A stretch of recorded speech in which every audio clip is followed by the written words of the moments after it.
This is the Nothing Phone 2, the sequel to one of the flashiest phones to come out last year. So what's new on the Nothing 2, and could it be worth upgrading to? I'm Will for GSM Arena, and let's find out in our full review.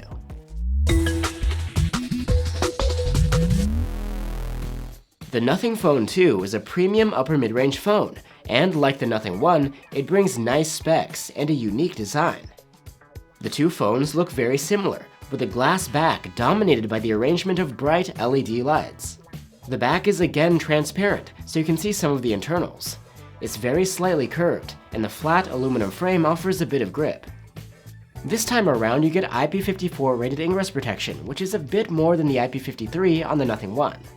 And another design change is the larger size, due to the bigger display.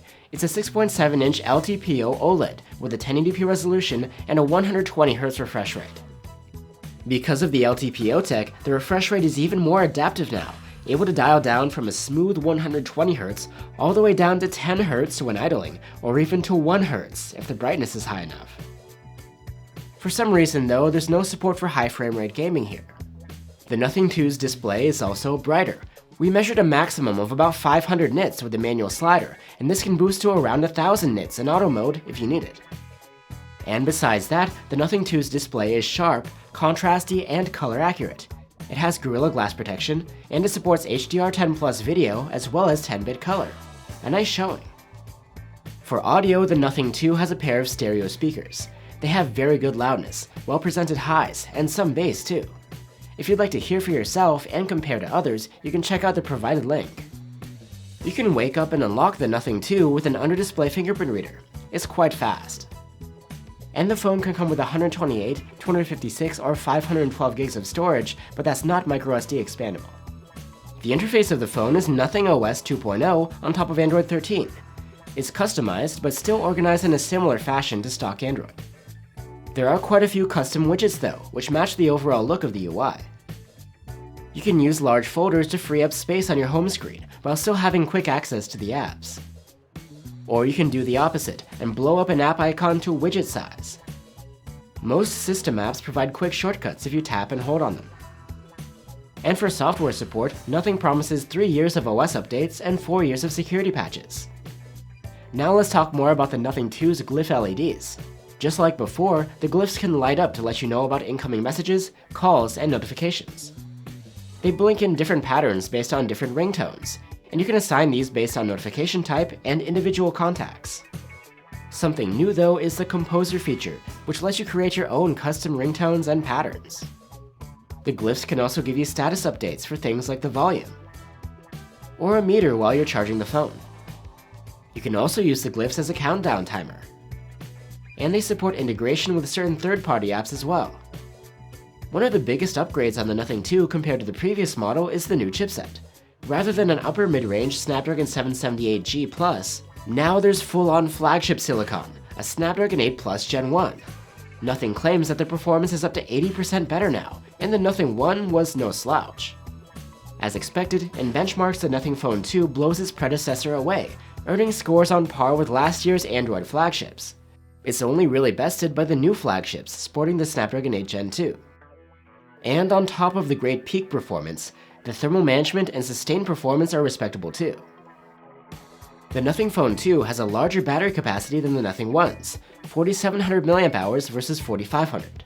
However, even though screen on times have improved, a just average standby score meant a lower overall endurance rating of 103 hours for the Nothing 2. Still, that's pretty good. Charging has been upgraded from 33 watts to 45 this year, and again you don't get a charger in the box. With a proper adapter, we were able to charge the Nothing 2 from 0 to 62% in half an hour, a notable improvement. And like last year, there's support for wireless charging and reverse wireless charging.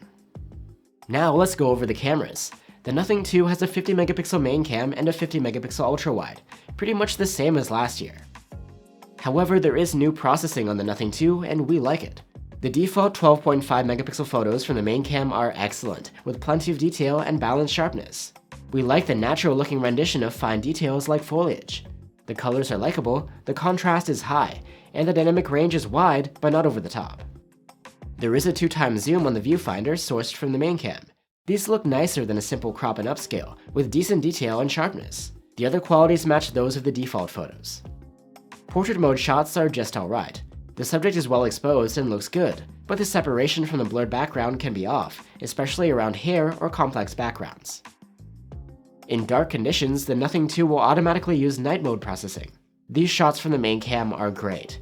They're detailed and sharp, with excellent exposure and color rendition, low noise, and wide dynamic range with minimal blown highlights. You can record videos from the main cam in up to 4K at 60 FPS. 4K videos look very good, with nice dynamic range and contrast, and true-to-life colors. The detail level is good, but could be better, perhaps because of the always-on stabilization. The stabilization itself works fine, though there is a visible jello-like effect. And in low light, the main cam's 4K videos are alright. There's good enough detail and adequate dynamic range, and some visible noise too. Now let's switch over to the ultrawide cam. Its 12.5 megapixel photos are very good for this sort of camera, with nice detail and good contrast, balanced dynamic range, and colors which match the main cams. And since this camera has autofocus, you can use it to take macro close-ups. They're really nice. Subjects come out detailed, sharp, and colorful, and there's no noise. In low light, you again get automatic night mode shots, and these are great. There's enough detail, good exposure and dynamic range, low noise, and lively colors. The ultrawide cam can capture very good 4K videos during the day. There's plenty of detail, balanced sharpness, good contrast, and wide dynamic range. The ultrawide also has always-on stabilization, and while it's good for the most part, we also observe some jello effect here. At night, the ultrawide cam can take decent 4K videos, even if they're a bit dark. Finally, we have selfies taken with the new 32 megapixel front-facing cam. These have a pretty wide field of view by default, and the quality is decent. There's no noise, good contrast, and wide dynamic range, and the colors are lively. The detail and overall sharpness could be better though. So there you have it. The Nothing Phone 2 goes above and beyond the Nothing 1, bringing a bigger and brighter screen, a flagship chipset, faster charging, and improved camera quality. As far as flagship killers go, this is on the pricier side, but you won't find the unique Glyph setup anywhere else. If standing out from the crowd is something you're willing to pay a premium for, then the Nothing Phone 2 is worth recommending. Thanks for watching, guys. Let's have a look at a couple of alternatives to the Nothing Phone 2, starting with the Poco F5 Pro. Another option is the OnePlus Nord 3. Let us know what you think, and I'll see you on the next one.